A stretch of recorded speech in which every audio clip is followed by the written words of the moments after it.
Mhm. What? Oh, am I? Are we live yet? Are you gonna tell me when we're live? Okay. So are so we are actually live. All right. Okay. Fantastic. So I've got a Rooks in my ear. Hello everybody. I was looking for us to see if we're live on Twitch, but I hadn't seen it yet. So that's cool. Hey everybody, welcome to Waking Up. This is all pep. Get all pep for this entire time. It's exciting, isn't it? I know it is for me. Uh, so yeah, welcome to Waking Up. I am Pep, and Anna's unfortunately not feeling well. So she is. So I'm doing this one solo today, flexing those solo muscles, so I can do this myself. But hopefully, Anna will be feeling better soon and be back to full strength. So today, so I was picking the topic, trying to decide what to talk about. Um, so before we get into that, because I often forget this, is we're gonna throw the disclaimer out there. Now I don't typically do the disclaimer, so this is we're gonna see how this goes. So disclaimer, let's throw this in there before I forget. Um, First off, we are not here to bash anyone's religion. We believe that I'm going to say we a lot because we're used to doing this with Anna. So we believe that religion is a beautiful thing as long as it's done in a mentally healthy manner. Um, we are by no means mental health experts. We're not mental health professionals. We are two trauma stress kits on the internet, so please do not take anything that we say as gospel. Please don't take anything we say as mental health advice. Something that you should definitely follow. Please talk to your own mental health professional if you have one, and if you don't have one, please contact us. And if you want one and you don't have one, contact us, and we will send you some links and see if we help you get in touch with someone who can help you. So we are not mental health professionals. So we are just simply here talking about our opinions, our journeys, our strategies, our experiences. What have we gone through? What does our journey look like through our mental health journey? So that is simply the things that have worked for us, that haven't worked for us, and what our journey has been like. So we I raised in the Carolinas. It is the buckle of the Bible Belt. It is Billy Graham territory. If you're not familiar with Billy Graham, very popular televangelist. And this is Billy Graham territory, which is a thing. If you're not very familiar with it, look it up. So it is the buckle of the Bible Belt. It is. Uh, we grew up Southern Baptist, Southern Baptist, and what I would consider high control. So there was a lot of control exerted on us both in the church and in the family. So that's kind of how we grew up Southern Baptist Church. We had very different experiences, but both grew up Southern Baptist. I deconstructed at 40, so I stayed in the church for a long time. In the church, part of the religion, I stayed. I didn't deconstruct until age 40, so I've only been deconstructed for a few years now. So it's been quite the journey. So here we have this. So Anna and I have this podcast to talk about our religious trauma, but we're not just talking about religious trauma. We talk about regular trauma, um, non-religious trauma. Everything in between. So there we go. There is our disclaimer. I caught everything. I think I touched all the right bases. So what are we talking about today?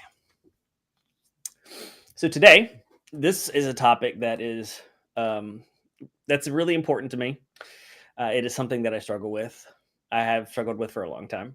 I still struggle with, and this one is titled "Losing Yourself."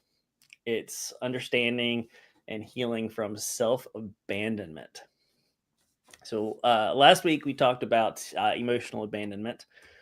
Um, and this time we're talking about focus more on, in some ways, broader self abandonment.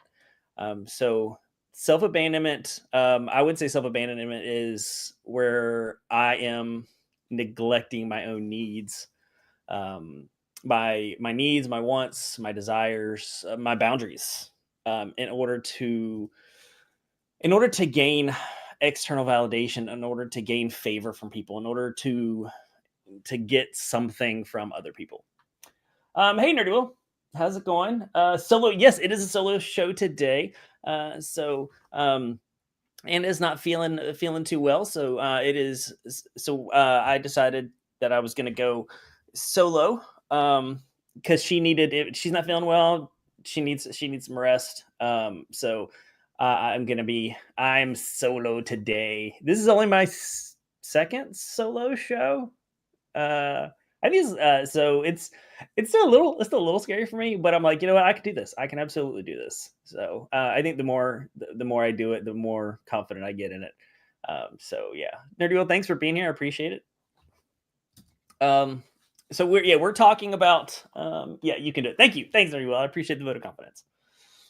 I it's usually everybody believes in me more than I believe in me. But that's like a whole other episode. That is something I'm working on. All right. So, but we're talking about losing yourself, self abandonment, what self abandonment looks like, how it presents, how it's affected my life, how it continues to affect my life. So, um, yes, self abandonment, getting neglecting my own needs, my own wants. Ooh, that's a topic that's come up in my therapy sessions a bunch. Um, that's the same with me. Everyone else believes in me more than I believe in myself. Yeah, that is. I think that a lot of people share that. Um, that's definitely something I'm working on. Choosing to believe in myself. And a lot of that goes from, a lot of it comes from self talk. The way I talk to myself. So that's definitely something I'm working on. So I feel that. All right. So neglecting myself.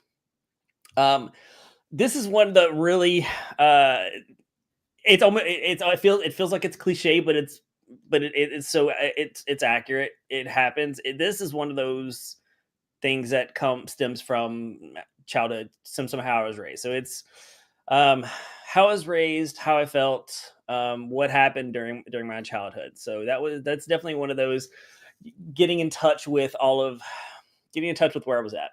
I have a problem when I make a mistake. I dwell on it, overthink the consequences. I can't accept it. Their gut is too much for me to handle. Um, and I keep looking back in the past, wishing I had something different, almost wishing I can go back. Oh yes, notorious gamer. Glad you're here. Yeah, I'm an overthinker, and that is definitely something that I deal with. I will re-traumatize myself by replaying things from my past. Accepting what I've done, accepting that it happened, accepting that I made the choices that I made, and forgiving myself for those choices, and realizing that those choices are the choices that I made based upon what I knew and where I was at in my mental health journey. That has been a significant part of my journey. Um, Forgiving myself, giving myself grace, and accepting that it happened and I can't change that. That's a tough one. That's I've spent a lot of time with my therapist on that one. So I certainly understand the way you feel. Um, so self abandonment. Um, I think this matters. I think a lot of people deal with this. A lot of people deal with this in um, I'm probably going to pause a lot because this one has affected me through a lot of my relationships. This is I've dealt with this through my platonic relationships, and especially through my romantic relationships. Abandoning who I am, abandoning what I want, abandoning what I want, and how I feel. Um, I have dismissed this. This ties into a lot of different areas. I have uh, I have ignored my needs and prioritized everyone else's needs. Um, yeah, yeah, absolutely. Um, so self abandonment. I've ignored my needs a lot to prioritize others. That's my default. That it really is. I've done it for so long that has become my default. Is I when I look at the people around me, it is how can I help others? And this comes up in different ways. This comes up in like white knighting. This is big in codependency. Um, People pleasing. Oh my God, this is if you're a people pleaser, if you've struggled with that, that is absolutely a thing. Um, yeah, thanks, very well. I appreciate that. Over people pleasing. Oh, here's one. Here's one where it comes out a lot. Over apologizing. What is the need? Feeling the need to over apologize or straight up avoid the conflict. Those kind of go hand in hand for me. Um, I learned to apologize to avoid the uncomfortable emotions and to avoid the conflict and avoid putting myself out there and owning how I feel, owning what happened, owning my experience. Um, Whereas like I made a choice, and it may have hurt someone's feelings or upset someone, but I firmly believe in the choices that I made. That is something that I struggle with. Is saying, yes, it may have hurt someone, but what the choice that I made is a choice that I needed to make. I love how you address white knighting while wearing. I mean, yeah, yeah. I had another topic in mind, but I shifted away from it, and the shirt actually went well with that. And apparently, yes, it does go well with this one. Yeah, Superman. I, you know what? It's a thing. I mean, I could have worn a Batman shirt. Um, so, but yeah, thanks for pointing that out, Eric. I'm glad you're here. Um, so over apologizing, people pleasing. I will abandon. I abandon my one of the ways I abandon myself is to over apologize. I am sorry for everything. Superman shirt, his Mister Right mug. I think he's trying to tell us something. I mean, yeah. Look, it's thematic. There we go. Mm. Um, I am I I have been the person. As a club of everyone else's needs and feels are more important than mine. This is a very sucky club to be in. Absolutely. Um, whew, I I have learned to one to prioritize everybody else's needs, and this is where the codependency comes in.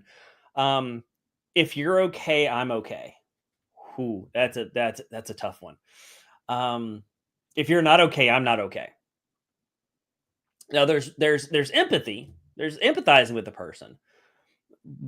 But the difference is I don't just empathize, I take it the step further. I take it into codependency where making you feel better is my responsibility. Whether you asked for it or not, it is I take it on as opposed to just observing it. I take it on and have to do something about it. So regardless of what the impact is to me, regardless of whether I am by doing so, am I giving up some of who I am?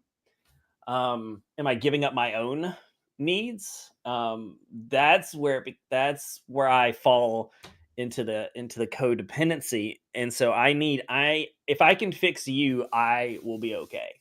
So what's interesting about about white knighting and codependency is and people pleasing. I think it all ties together. Is that it is not. it looks like all of that looks like a benevolent perspective. It all looks like, oh, I'm sacrificing for you. I'm giving up for you. I am giving of myself selflessly. It can come off as selflessly.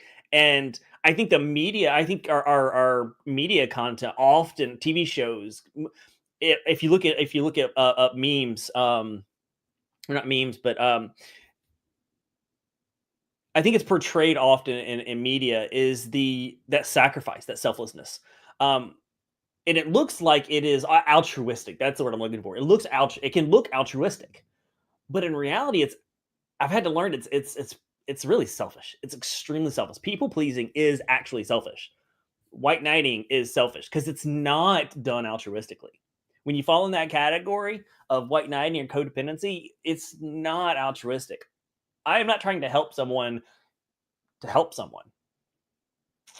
What I'm trying to do is get something back. Selfish and manipulative. Yes, it is. It is. I am not helping. It is. There are strings. There are strings attached. There are strings attached to people pleasing. There are strings attached to codependency. Because if I do this for you, if I sacrifice myself for you, one, I'm doing it because I need to feel better, and this is how I think I will feel better by making you feel better by fixing your problem. Sitting here taking notes, no joke. Yeah.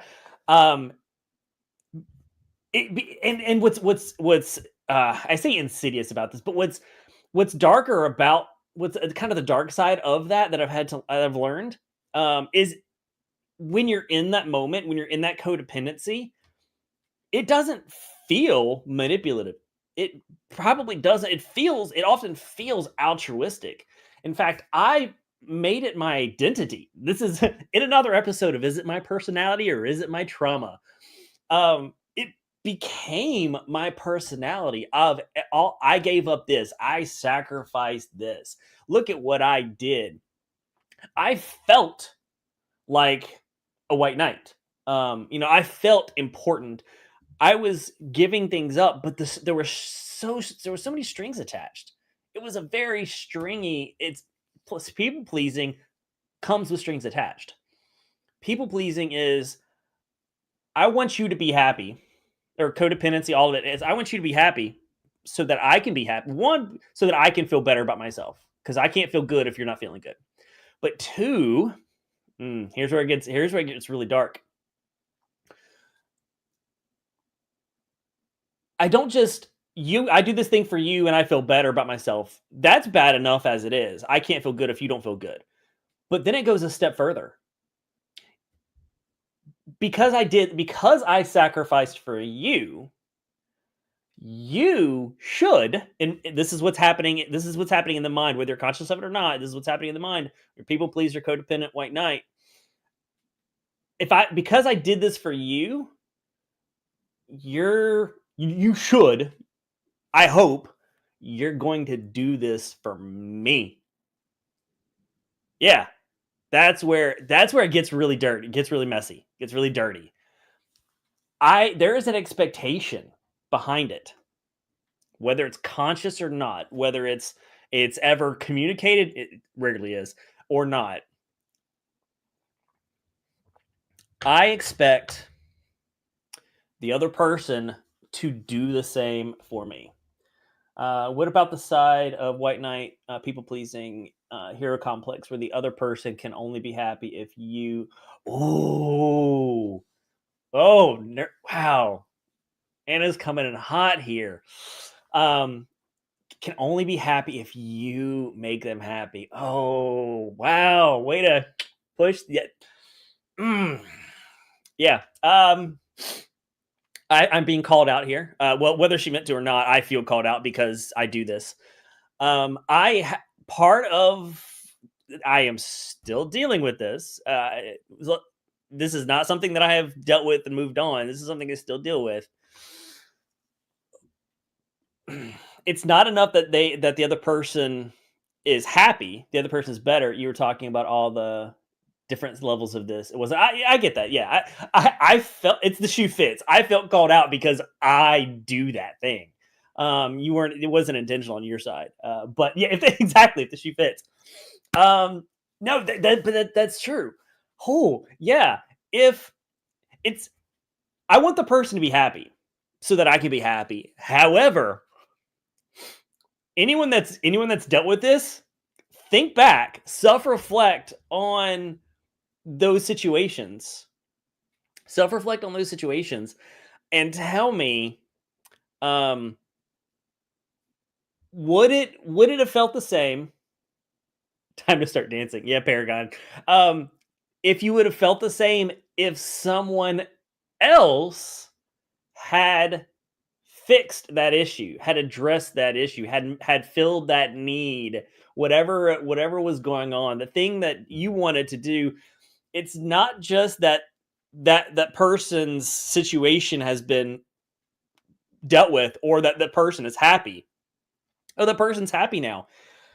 Oh, it's that it I need to be that person. I need to be the one to make them feel happy, to bring them to that place. I need to be the one to lift their spirits, to fix their problem. If someone else does it, ooh, yeah.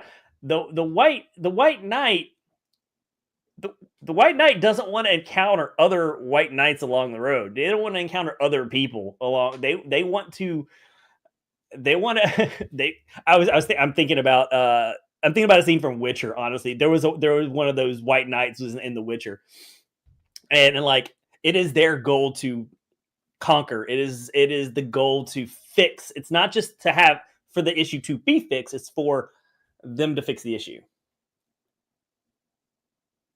It's not about no, no. Other white knights don't like other white knights because you made a very good point. It's not just about the issue being fixed. It's about me the white knight fixing that issue, not someone else fixing it. Um, it's just about other people. It says a lot when you view other people being a white knight. Oh, interesting. Interesting. Yeah, no, you're right. You're right. But whether for whatever reason, whatever situation exists, um, where the person when someone else is involved, whatever that situation, when someone else is involved, the goal of like white knighting and codependency is being the person to make them feel better, not just that they feel better or that their issue is fixed. Other white knights can make me feel uncomfortable. I always thought it was because I saw how cringe I seem, but your point makes sense. I think it's both. I seeing it's easy for us to point out. It's easier for us to see and point that out in other people and not in ourselves. Um, and I think it's also easy to identify other people to see that as and as saying in projection. I think it's easy for me to look at someone and go, "Oh, they're just white knighting," when in reality they very well may not be. They are just involved. They are being empathetic and helping. And just because you're helping doesn't make you a white knight. But I could then look at them and go, "Oh, that's what they're doing," when in reality that's what I'm doing. I'm just projecting it.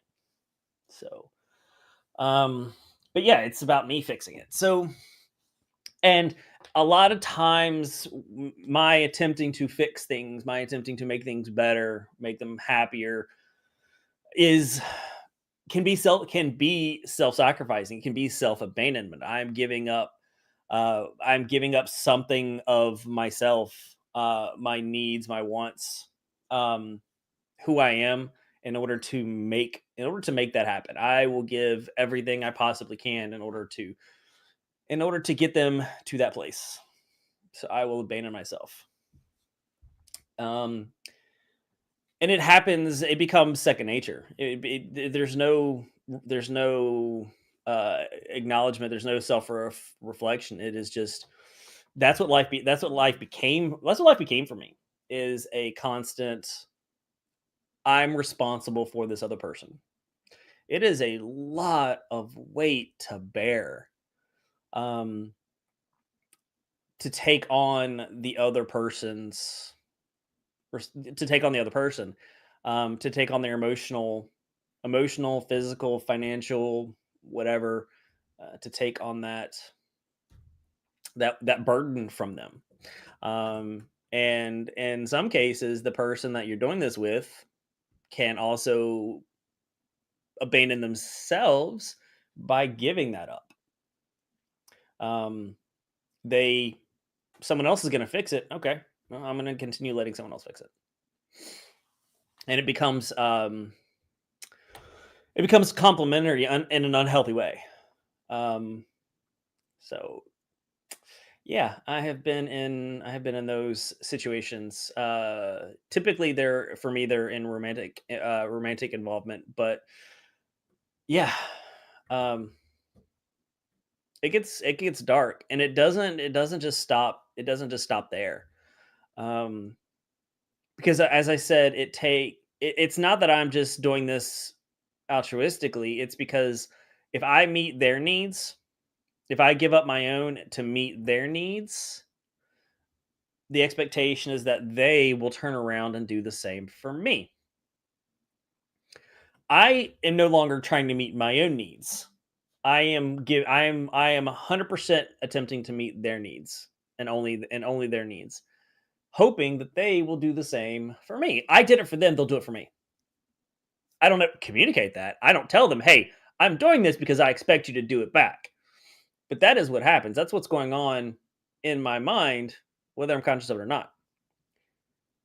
That other person, one, doesn't may not know this expectation, doesn't agree to this expectation, or they're not capable of doing that. Um, or they're just not going to. And a lot of times in those relationships, friendships, um, it's not reciprocal. This was a big thing in my marriage. I did this in my marriage, 100% codependent. I'll fix your problems. Let me fix your I can fix your problems. And it was not reciprocated. It was I was even told at one point that I need you to be Superman. Yeah, funny I'm wearing the shirt. I don't like dealing with you like when you're sick, when you need something. I just need you to be Superman and just fix yourself. I had given 100%, 110% to fix her. I had nothing left for myself. And when I needed some reciprocation, and there was none. That creates this is how you know it's not altruistic. It built a ton of resentment. Um, because the unspoken expectation, that unhealthy expectation, wasn't being met. And I had abandoned myself to fix her and not received, and then she didn't do the same. I'm like, wait, well, I did this for you, you didn't, and you didn't do it for me, and the resentment starts to build, and a resentment is a killer in a relationship. It's one of the I think Gottman calls it, like, I think like one of the four horsemen, um for a relationship. So that resentment just built because it didn't change. And of course, being unhealthy, um being at that point in my life where I wasn't dealing with these things well, um it's about expectations and consent to this. Yes, yes, you're right. It's about there was no communication of that expectation, and there was no communication like afterwards. There was no communication about, hey, I'm feeling this way. I'm feeling resentful because this was the expectation. There's no like post-mortem kind of thing. At no point did I go, wow, I'm feeling a lot of resentment and here's why. There was no conversation with her about that.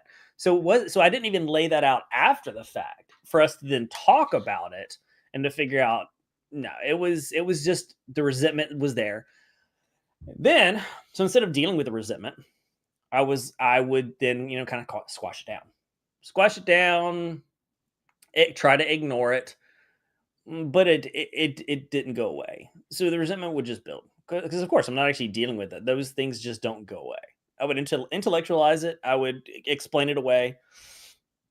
I would explain to myself why I shouldn't feel this way. I would convince myself, well, I had no reason to feel this way. And it would build, and it got to a point where it was like simmering. It was like right under the surface. I became very quick to anger, extremely quick to anger over anything. And I realized after years of therapy, um, that it was because I had had so much resentment and resentment, which brought out anger, built up and not dealt with, that it was simmering right there, right under the surface. So anything that happened would set me off. Anything that happened would just make me snap, and would just push me over the top. um, there was no room for patience, for thoughtfulness, for mindfulness. It was just immediate snap. It's because I was holding on to so much resentment and so much anger that I wasn't dealing with. Um, it was ugly. Um, what do you do to keep the resentment from happening before it happens? Postmortems are only good if see exactly if you learn and change the behavior to avoid the same outcome. That's what they're supposed to be for. They're supposed to be for learning from them. So I think the way to deal with this is to communicate that expectation. Um, when when I was some before I realized what I was doing, um, it was hard it's hard to communicate that because I didn't recognize that's what I was doing, and recognize that I was creating this expectation. I wasn't self-reflective. Um, so, what do you do to keep the resentment from postmortems without a change of behavior? It's just an airing of grievances to make you feel better. That's a very good point.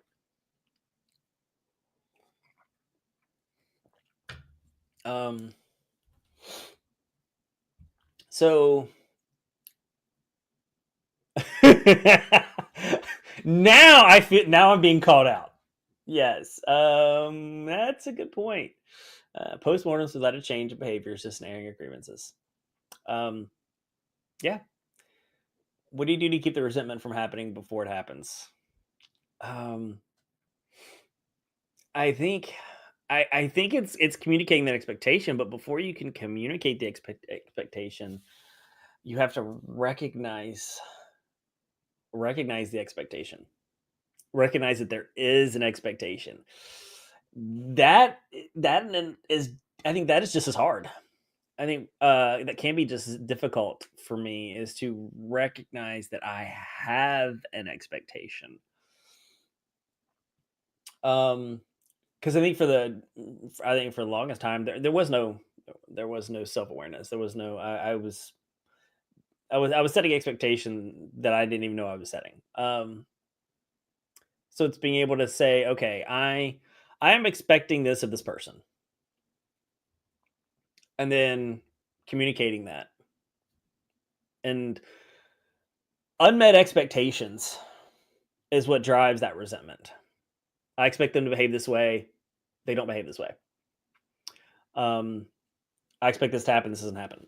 So it's giving the other person the opportunity to go, yeah, that's not going to work for me.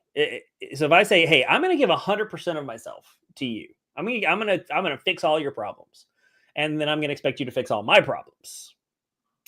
It sounds a little bit different when you put it out there. And are they going to agree upon that? And they go, yeah, I can't do that. I can't do that for you. Man, I have to recognize an expectation as well as communicate. It is hard. It is it is hard. I didn't realize how many expectations exist. How many times I created expectations. Just like it's a pretty common, pretty constant thing to create a level of expectation around anything, around everything. You expect things are just going to happen, and I think it's very natural. But when you create expectations of the other person that they have never agreed to, that's where I really get into problems. And sometimes this would come out where uh, non-communicating expectations are the breeding ground to create villains in your head. Yes, because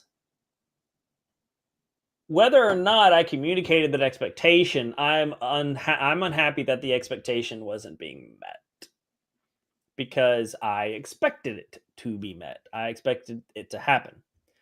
Um, and it's easy to go from I expected them to behave in a certain way. They did not behave in a certain way. The reason they didn't behave in a certain way is because they are insert villainous motive, because they don't like me, because they hate me, because they're trying to hurt me, because they don't care about me. And that pricks the abandonment wound, which makes it easy to dysregulate. Um, yes, I'm guilty of creating a lot of villains in my head, creating villains repeatedly in my head. Um, not communi not for having expectations and not communicating those expectations. It is, yeah, nerdy. It is hard. Um, Me, hi, I'm the villain. It's me. Yes, I am the villain for making everyone else a villain. Cue comfort mug. I need a mug. I need a mug that says Q comfort mug or just comfort mug. Mm. Or a mug that says shield on it. um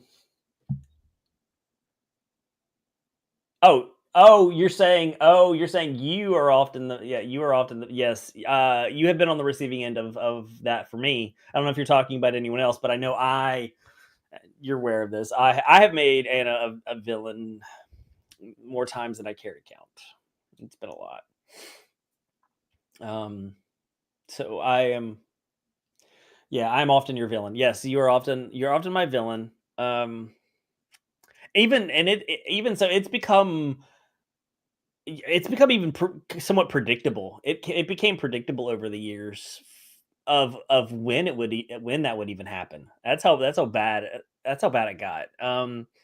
You could even predict when I was going to do that. I couldn't because I wasn't self aware.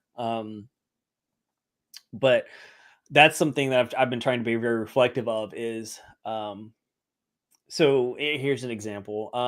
If I had a particularly bad day at work, I was already stressed out. I was already mentally exhausted. When you're mentally and when I'm mentally exhausted, I have a harder time employing the skills, the healthy skills. And so had a hard day, and like I'm looking I'm upset, I'm frustrated, I'm maybe angry, and I'm looking for instead of dealing with it a healthy way, using my skills, I I my brain tends to look for um a place to put that. Somewhere I can focus and focus at and attack, go after. And unfortunately that was often Anna. That's where I would find something to be upset about. Yeah, not pretty. Yeah, I would find something to be upset about, and then I would get in, and then I would dysregulate myself um, around that situation, and then she would be blindsided. It was that's so very unfair. Um, yeah. So when I find myself in a situation, hard day at work or something, uh, I I do my best to be more mindful of that. That whenever, because I still have those times where I'm feeling this way, and I can sometimes I can feel like that. my brain will go, oh, you should, what about this thing? And then I'm like, no, no, that's not what we're gonna do. It's acknowledging that I'm feeling this way, acknowledging that like I am exhausted right now, that um I'm having difficulty at this moment, and that I am looking for a villain, and there is no villain. And so I'm gonna sit in this, um, that I'm feeling exhausted. I am just feeling a certain way. I've had a rough day. I don't have to go looking for a villain for that. Um, and making that conscious choice not to go that direction, not to allow my brain to go that direction. Even though I think it's used to it. I've made that connection for so long that my brain is used to it, and so that's where it goes. So it's reconditioning that. Um, yeah, good stuff, good times. Whew, taking a moment to process all that. Yeah, that has been a big part of my journey. Um, recognizing that that's the behavior that I'm engaging in, and choosing not to. What is the biggest part of yourself you feel that you've lost, and why? That's a good question. Biggest part of myself. I would maybe this is too broad. But I would say like my identity and who I am. Um, but maybe this is overthinking it. I don't know if I would say something that I would say that I lost that, or if I never had that. Because I think I have to have the identity. I built my identity around the church and religion and all that. Um, so that's one thing I'd say. Who I am, what I like, what I don't like. Um, I think a big part that I've lost is, my worth, my worth as an individual, my worth as a person. Um, because I became so accustomed to people pleasing, meeting other people's needs, um, saying, "Oh no, I, I for the I've become known as, I was often known as someone who was easygoing, someone who was flexible, someone who was like, yeah, this kind of stuff rolls off my back." What that really was is me not wanting to rock the boat, me not wanting to um me not wanting to be disagreeable, me wanting to just kind of go, oh, it's not a big deal. It's not a big deal. It's not a big deal. It's fine. Yeah, it's not a big deal. I don't have a preference. It's fine. And a lot of people will see that as, oh yeah, they're just easygoing. Um, for some people, that might be the case, or for people like me, I just didn't want. I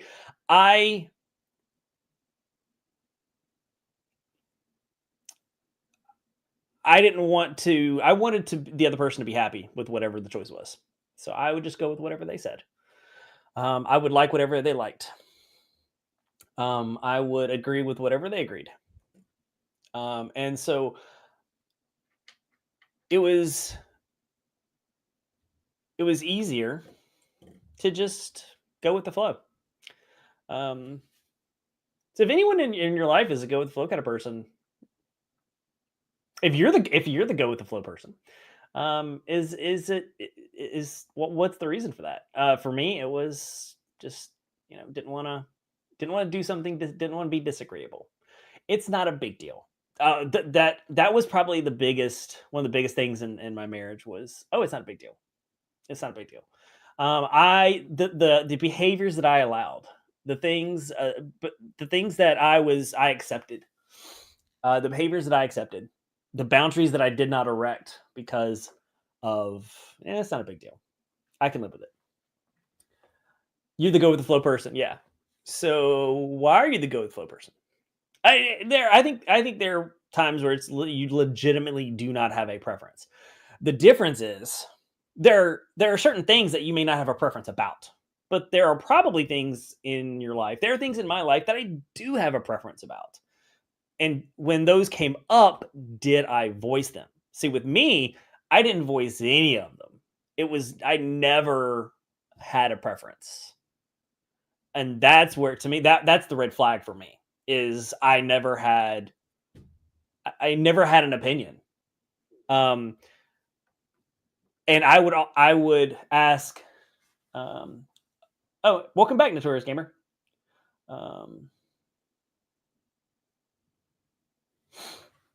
Um, talking, well, talking about regret.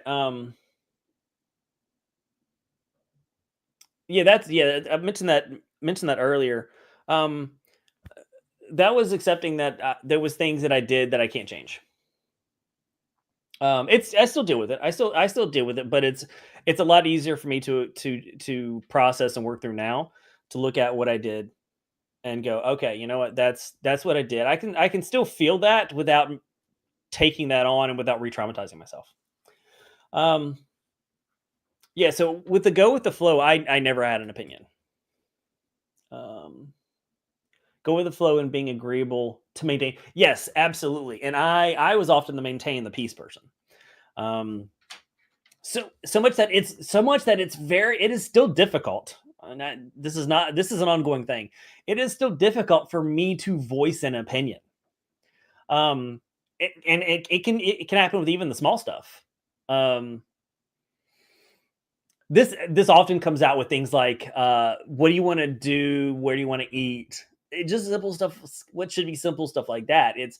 I am so well. What's your opinion? I often ask other people for their opinion. I often want to know what someone else thinks before I voice my own. Um,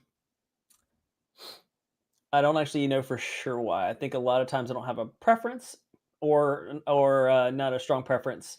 Maybe I want to do my choice once in a while, but that's different than never doing my choice. Yeah. Since I have difficulty figuring out my emotions, maybe I don't know if I feel something. Ooh, yeah, nerdy. Well, I feel you right there. Do you really not have a preference, or is there something else beyond that? There are times you legitimately don't have a preference. But if you find yourself never having a preference, why? That, to me, that requires some more self-reflection. Um, I I I think Anna's the one that told me about this. Putting a number to a decision, like, is where we eat. How important is this decision? How important is my feeling, or not how important? Uh, how much of a dog do I have in this fight? Um, yeah. Because legitimately there are certain times where you don't really have a preference. Doesn't This is not an important decision for you. For me, I never had. For me, it was no. Oh, I don't. It's not important. Um, here's an example. My wedding. This has come up several times. Um, in my wedding, there were choices made. There were choices made up for regarding my wedding. And looking back, I'm like, ooh, why was I okay with that? Like, for almost so much of the decisions that were made, I was like, yeah, it's not a big deal. That's cool. Whatever you want, that's fine. Um, that's a freaking brilliant idea. Putting a number to it, like choosing when going out or to eat, maybe a two is, yeah. Um, Yeah, because especially it's one thing when and when you're talking you're talking with someone else, and like for you it's a 2, but for them it's an 8.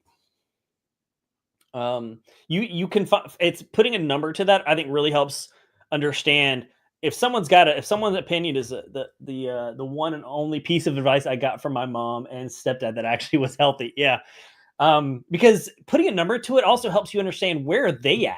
Because if it's a 2 for you and it's an 8 for them, okay, sure. That's a lot easier. Now, if it's a 2 for both of you, then you just pick something. Um, and then you come up with different strategies for that. But yeah, that was a really good, I think, a really good piece of advice.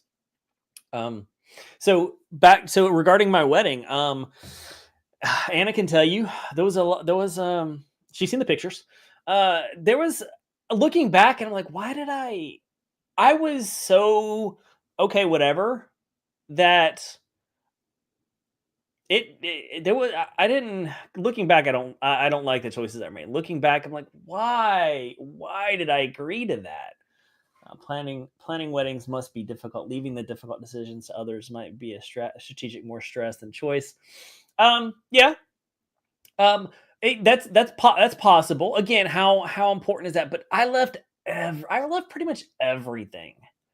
I didn't have an opinion about anything, and for me, it wasn't. I don't think it was necessarily less stress, unless you take into account the people pleasing. For me, it was the people pleasing. I pretty much refuse to make any decisions without knowing her decision. I won't put them up and post them. I am thanks. I appreciate that. Um, I didn't really have any. I was just like, okay, yeah, whatever. Here's this has come up a lot. So I said I want to know other people's decisions. When someone asks me, well, what do you think? I will often put it back to them. Um, why are you so upset? From a scale of 1 to 10, how important is this? Yeah, that's a good point. Um, what was I saying? Sorry, I got distracted by chat. That's what he did. All you had to do in the wedding is, yeah, pretty much. Yeah, no, that was it. That was it. It was, I was trying to people please. That was my entire thing. My entire thing was just people pleasing. I just wanted, it was her decision. So when people ask me, like, what do I think? I will often put it back on them. Well, I want to know what you think first. That my strategy behind that was not because I just simply wanted to know their opinion. My opinion would my opinion often changed based upon what they said. I would kind of reflect that back to them. So yeah. So if you want if you want a strategy with me, if you want to know my opinion, do not give me your opinion first. If you want to know my completely unadulterated opinion, don't tell me what you think. Ask my opinion, and don't let me. And I'll try to wiggle out of it. Don't let me wiggle out of it. Um, or it elevated you. Ooh, that's a good point. Not making a decision can also take take is a way to get out of the responsibility if things go wrong. Um, yeah, yeah. Well, you said this is what you wanted. Yeah, alleviated. Hmm. So, um, I I have been guilty of stating an opinion, stating what I believe is acceptable. Um, you're like, his sentence. Um, I've been asked an opinion, given an opinion, then the other person gave me their opinion, and then over the course of a couple sentences, my opinion changed based upon what opinion they gave. I would then kind of adjust mine to be acceptable. That often will happen in, if there's an argument, a disagreement. That will often happen because I'm attempting to flee the conflict. Instead of saying, this is what I believe, this is why I believe it, this is, I will adjust and conform, and I will abandon um my opinion in order to flee the conflict. Um, I don't necessarily make mistakes in words. No worries. I'm just trying to figure out which word for that one. Yeah, no, you were right. It was alleviate. Yeah, words are hard sometimes. Um,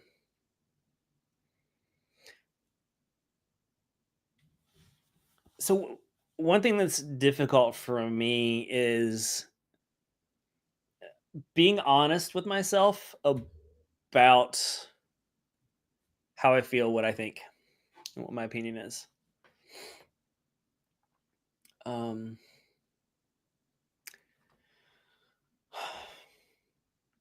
what is trying trying to figure out how I feel, how important something is to me, how I feel about it, regardless of anyone else, regardless of anyone else's opinion, perspective. How do I feel about something? What is my opinion? What is the priority? Because it became second nature for me to adjust, um, for me to abandon myself in order to be agreeable, to keep the peace, rock to not rock the boat. Which is funny that I see it as rocking the boat, giving my opinion, rocking the boat. When in reality, it's simply I'm allowed to have my own opinion. I'm allowed to have my own thoughts and ideas, and say this is what's important to me. And the other, and I would think the other person wants to know that. They may not agree with it, but they want to know what that is. And I don't give them that. I will give them a modification, um, instead of who I really am. And so that becomes who I really am. Kind of becomes in flux with who I am around. And I've been accused of that, being the chameleon, liking what I like based upon who I'm around. Um, my opinions being based upon the opinions of the people around me. So not so much, not really standing for anything in particular, being very fluid. Um, Not a personality, it's trauma. Being honest with oneself about my opinion and trying to disguise that from intrusive thoughts and trying to figure out emotions to help base that one. Man, that freaking yeah, yes, it is.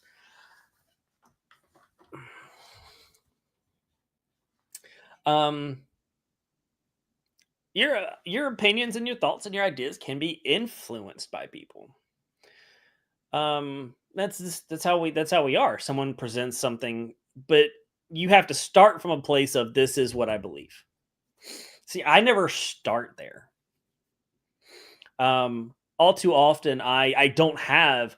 I start from a wishy washy place. That's why I often ask the other person what is their opinion, and then mine kind of comes alongside that. I don't start from a place of this is what I believe. Um, and people, I think people often recognize. I think people often can recognize that, and that's why I have been called out for being a chameleon and not having my own opinion. Um, because I don't. It's not it's not okay. It's not good. It's not healthy to always agree. It is healthy to have disagreement. It is healthy to have conflict. Ooh, there's a problem. That there was a big problem in my marriage was conflict. Again, that comes to abandoning myself. I avoided conflict. I even perceived a lack of conflict as a positive thing. Um, so I wasn't myself. I wasn't accepting of that I can have opinions and emotions, and my emotions are valid, and um, I have needs. No, it was all because any of those things would had potential to create conflict, and my goal was to avoid it at all cost. Um, and a lack of conflict does not mean a healthy relationship. I didn't I didn't realize that till afterwards. Um, but yeah, that is If you are devoid of conflict, that means you're not disagreeing. That means you're not having healthy communication. Now, there's also a difference between healthy conflict and unhealthy conflict, but I wasn't having any conflict. My trauma response to you doing that, forcing you to give me your opinion because I didn't want to be vilified or to go through the cycle of resentment again. Yeah.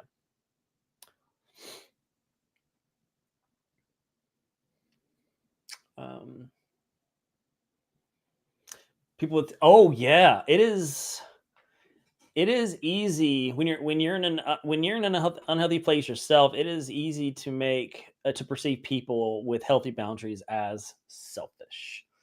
They're setting a boundary, and I don't I see that as I didn't have boundaries for the longest time. It's still difficult for me to set boundaries, because to set boundaries, you gotta to set boundaries, I gotta recognize my needs. Um, and if I don't recognize my own needs, I can't set boundaries around them. So yeah, that's still a difficult thing. That's still a big part of my therapy. Is one, recognizing my need, and then two, setting boundaries. I still, even setting my own boundaries. I still, part of me still sees that as selfish. Part of me still sees that as, um, I see that as I still see trying to set a healthy boundary as manipulative. Um, that there's still a part of me that goes, yeah, but aren't you? You're just trying to manipulate them. I'm like, because unhealthy. It is possible to, if you set to set a, some people see boundaries as being manipulation. If boundaries are done properly, they're not a manipulation. They're protecting yourself. But for me, even trying to set a healthy boundary, just it even feels like manipulation. Like I'm just trying to get them to. I'm trying to make them behave a certain way. That's kind of like what my head. Even though I'm trying to set a healthy boundary, there's still a part of me that repeats that. Um, I still hear that. Um, yeah. So, whew, um, yeah. But the difference, boundaries are about protecting yourself, protecting myself. This is what I will do. And it's easy for people that when you're setting a boundary and affects someone else, it's easy for them to see that as manipulation. It's easy for them to see that um, as aggressive, as something that you're trying to do to hurt them. But in reality, you're just trying to protect yourself. This is what I will accept. This is what is good for me. Um, so yeah, I grew up in the church. Not boundaries weren't growing up in the church. Boundaries weren't acceptable. Growing up in the church, you didn't have boundaries. Everyone, but like constantly pushing was that was just the way. That's the way you got things done. You didn't accept someone's boundary. And you didn't put up your own. You really didn't put up your own. So there was always, that's where the guilt tripping comes in. That's where, I mean, to get things done in the church, you were constantly pushing on people. Are you sure? Well, God would want you. I feel it all. God's calling on my heart, and there's the invoking God all the time. I want you to do this, and I'm going to invoke God in order to convince you to do it. When someone goes, look, I cannot do this. This is not going to happen. You didn't accept that. You pushed. It was all, you're always pushing because you were doing it for the glory of God. So you were, it was there was always there was often rationale. It was easy to rationalize not accepting other people's boundaries, and I behaved that way. For That's what I grew up learning. So I behaved that way. People would say no. I didn't accept that. Didn't take no for an answer. Um, or throw the guilt trip out there. So that is learned behavior that it's difficult to unlearn. Takes a lot of reconditioning.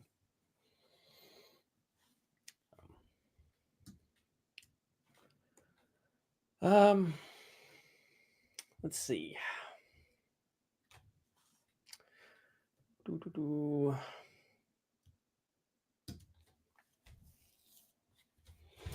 I think what I'm working on now is, do you also struggle from misplaced guilt You mentioned guilt tripping partly as a result of lack of knowing where your responsibilities begin and end. Oh yeah. Even setting it is just because I set a boundary doesn't absolve or doesn't mean that there's not going to be guilt about it. Um, Especially in my case where I don't I didn't do it for the longest time and I still struggle to do it. Like I had to do so with my parents. Um a year what, a year ago, a year or so ago. And I don't feel guilty about it now, but I did at the time. At the time, I felt guilty for setting it. And whenever they, when I first said it and they tried to push against it, yeah, I felt guilty for being that way. And I also I had to be careful of the um it's not a big deal. This is what made it so difficult for me to set boundaries is, well, it's not a big deal. When the other person wanted to do something, well, it's not a big deal. I'll be fine with it. I was giving up myself. I was sacrificing myself, and what was healthy and acceptable for me, because because it would help the other person. It's not a big deal. I allowed I allowed so much unhealthy behaviors, because I was quick to I was just quick to say I was quick to minimize something. Um, Other people would be like, "Ooh, I don't know if you could." That's tough. Um, and in some cases, when I would tell people, "Oh, well, this happened and this is what I did," they would be like, "Wow, you must be a better man than me." In reality, it was the opposite. I was doing that because I wasn't being honest with myself about how I felt, and I wasn't accepting that this is an unhealthy behavior and that I don't have to allow this. Just because they want to do it, just because they rail because it's a big deal, doesn't mean I have to accept just because they say, because they attempt to guilt me, emotionally manipulate me into it, doesn't mean that I have to accept that. And then I have to go, yeah, well, you're right. I guess it's not a big deal. Um, Someone goes through something bad and you blame yourself, even though you're not. Yes. Yes. I took on the response. Yes. Taking on responsibility for, oh, absolutely. So, when my ex and I, when we decided to get divorced, um, she and that's where I started setting it was a bad time to start setting to learn to start setting boundaries. It was I'll say bad. It was a difficult time to learn to start setting boundaries. But it was a necessary part. And even then, I didn't necessarily do it well initially because I hadn't done it for most of my life. So yeah, it is easy to set a boundary and then for something bad to either occur or for the other person to try to convince you that something bad will occur. Um, so um, I feel like being a people person is believing you're the center of the universe, the good and bad parts as well. Ooh, that's a good point. Believing you're the center, believing that you're the center of the universe, believing that everything revolves around you, believing that you are the reason other people are doing well or not doing well. That's one way to look at it. Um, that it's seeing yourself as having a more important part. Um, the One of the things that I worried about is if I set a boundary with my ex who before the divorce, I am going to uh if I set a boundary, then it's going to put her in a really bad spot.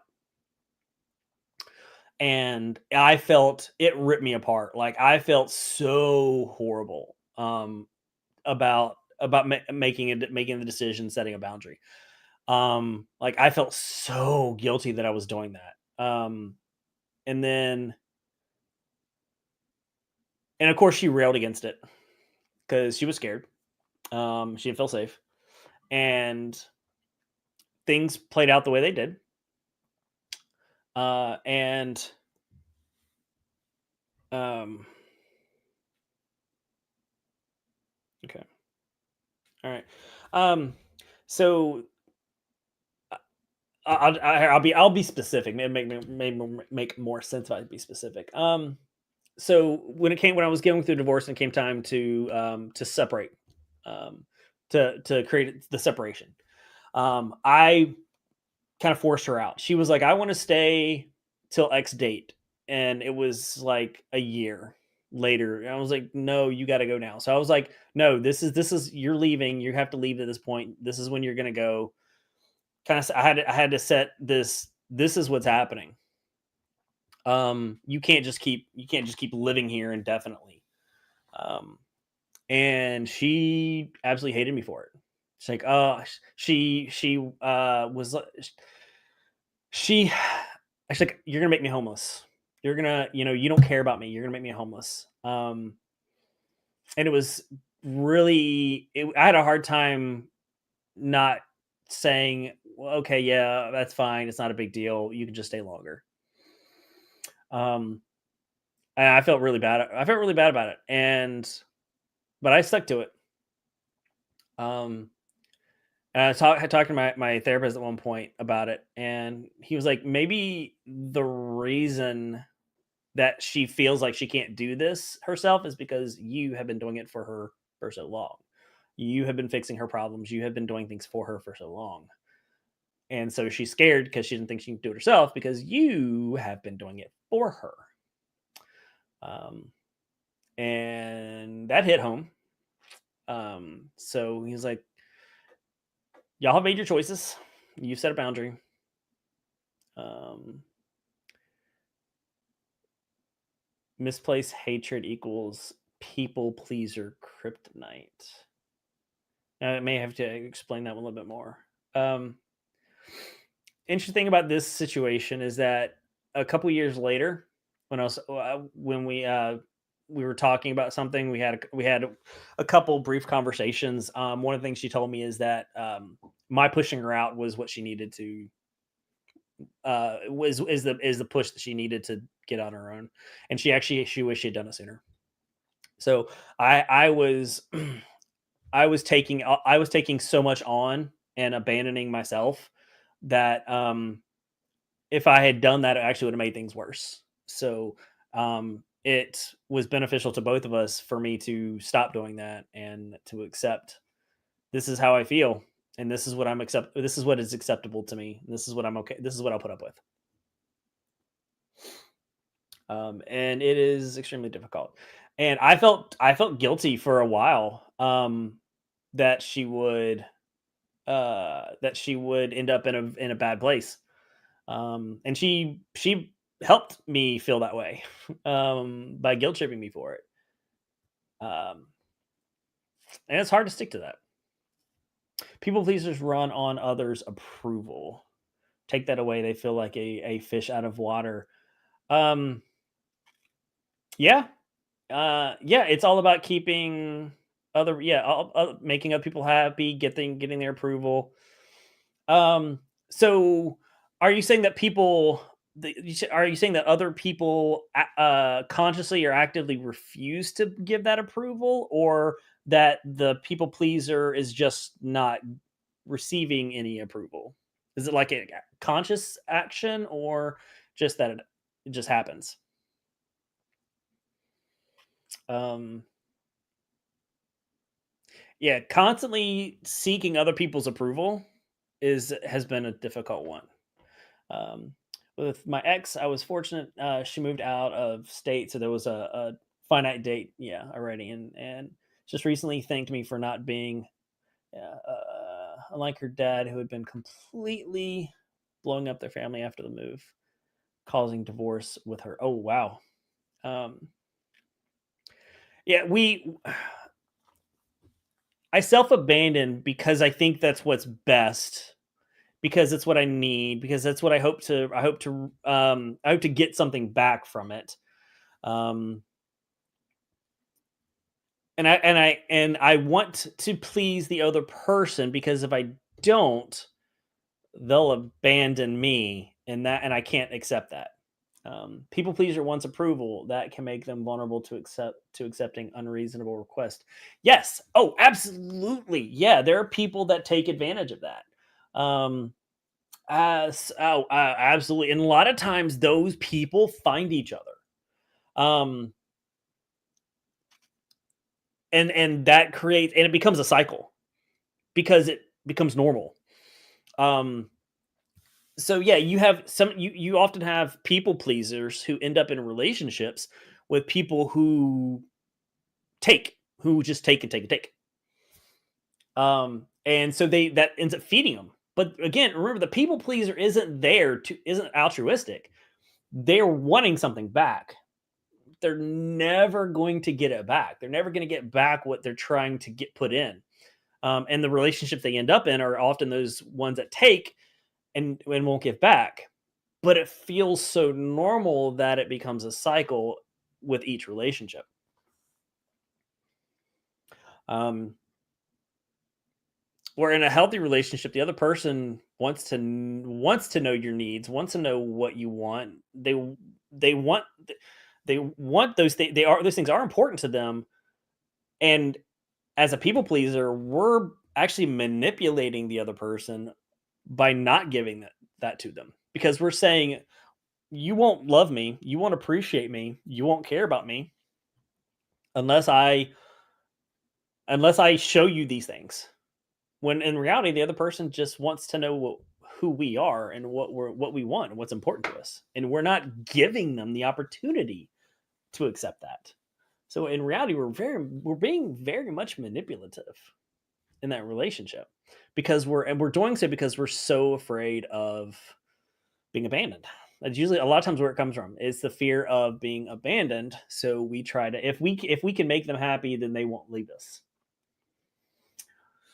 Yeah. And that's also there's a it's also where, so like the white knight, or the codependent, or I suffer from, um I want to call it like hyper productivity. It's kind of like a combination of all of those. It's I have to be giving of something. I have to be doing something. I have to prove my worth in the relationship, or the person will abandon me. I have to prove that I am worthy of their love. Um, so if I'm not doing something, if I'm not fixing something, if I'm not making something better, I can't just if I'm just being, then something's wrong and I become dysregulated. Instead of just being myself, and the other person accepts that or doesn't accept it. And it becomes a cycle. It becomes it's what I become used to. And so in relationships, I end up seeking that out because it's what feels normal to me. So again, I'm still abandoning who I am, because I have to make them feel a certain way. I have to make them like me. I have to make them do something in order to be accepted, in order to feel safe. I don't feel safe if I'm not making them feel a certain way. Hyper productive. Yeah, it's and I believe that comes from, um because so much of it comes from childhood. I think it comes from only receiving praise and acceptance and safety when you accomplish something. Like, you get A's in school. The only time that you really got lauded and shown love and appreciation, or is when you got straight A's, or when you accomplished something. You were I really don't think I was shown a lot of love and affection except for when I was like, again, that's where also the golden child comes from. Um, I was only praised when I was perfect. My older brother was the rebel. I learned to not be the rebel. uh, Therefore, I became the golden child. So I received praise and adorate and adulation by being the perfect one, by not being him, and that became my identity. So, well, at least at least you're not your brother. At least you're not this. At least you didn't do this. I'm so glad you're not like that. Um, that's the message I received. So, um, I was also the people please. I was the peacemaker. Also, in case anyone couldn't tell, because this is kind of a cliche, I'm a middle child, so I'm the peacemaker. So it was I wanted everyone to be happy. I wanted there to be peace. I wanted everyone to be okay. I just I didn't want there to be conflict. You don't have to answer the question, but how is your relationship with your brother now? I have two brothers. I have an older and a younger brother. Um, my older brother's a couple years older than me. My younger brother is 8 years younger. So with my older brother, it's mostly okay. My I think a lot of that has to do with family dynamics. Um, and where he is in his life. Um, that has, I think, changed the dynamic. So right now, um, my relationship with my brother is platonic. I see him for the holidays when the parents visit. And we hang out, we watch TV, sometimes we'll talk. We don't really go any deeper than surface. Um, Peacemaker younger, yeah, Peacemaker youngest child. Yep. Mhm. Um, so I haven't talked to him about any of the stuff that happened when we were kids. Like he was my bully. That's part of, I think, my issue with safety is he was my bully in the house, at home. It's hard when you don't feel safe in your home because your older brother's bullying you. So I haven't talked to him about any of that stuff. So yeah, I mean, we get along fine, but there's nothing beyond surface. Um, so that's how I interact with my brother. That's mostly how I interact with my parents. Um, my younger brother and I have gone a bit deeper than that. We've talked about some deeper stuff. My younger brother and I are very similar. Um, but yeah, I don't have a tight knit family. I don't have a close I don't I don't have a close family. Um, so I don't think there was not a lot of emphasis placed on that. I'm a Gen Xer, so I grew up latchkey. So there's answer your question and then some more. Yeah. So I gave up. Um, Self abandonment has been a big part of my mental health journey. I say for a while. I mean, I think it's always been a difficult part. Um, Recognizing when I'm doing it, because that's been, I think it's like the first step is just going, oh, there's a pothole. I'm still gonna run over it, but at least there it is. So it's identifying when I'm abandoning myself, when I'm at that point where, uh, why don't I have an opinion? Why don't I have a thought, or where do I stand on this? What's important to me? What's not important to me? And why? And that became even more difficult with deconstruction, because then it's like everything. Um, what is me versus what is my religion? Gen X? Oh, really? No, no, not millennial. I am a Gen Xer. Yep. Um, Fun fact: my younger brother, who is 8 years younger than me, looks older than I do. Um, so anyway, yeah. Well, I appreciate that. I appreciate that, Eric. Yeah, Gen Xer. So, um, Yeah. So identifying when am I abandoning myself? Um, I'm not.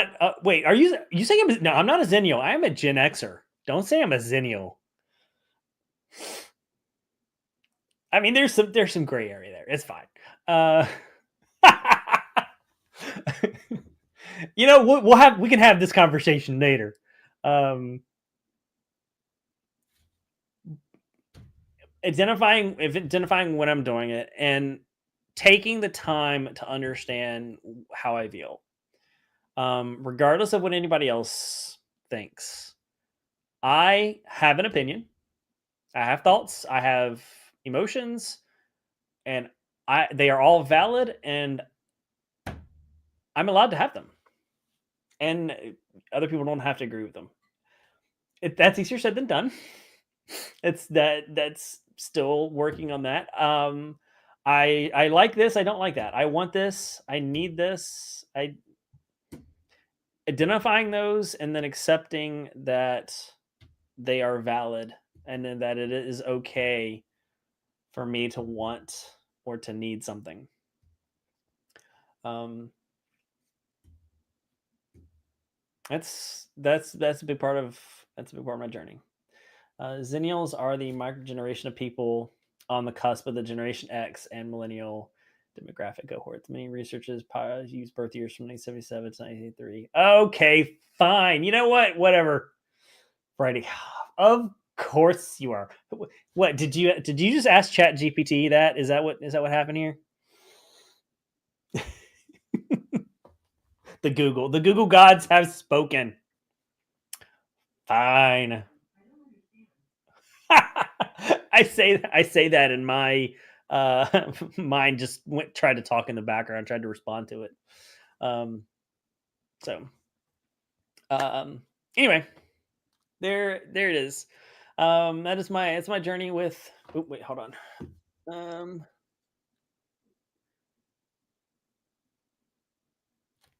I gotta turn. Oh, I gotta turn my headphones on. There it is. I gotta turn my headphones on because they cut off since there's no audio in them. There we go. Now I've got audio.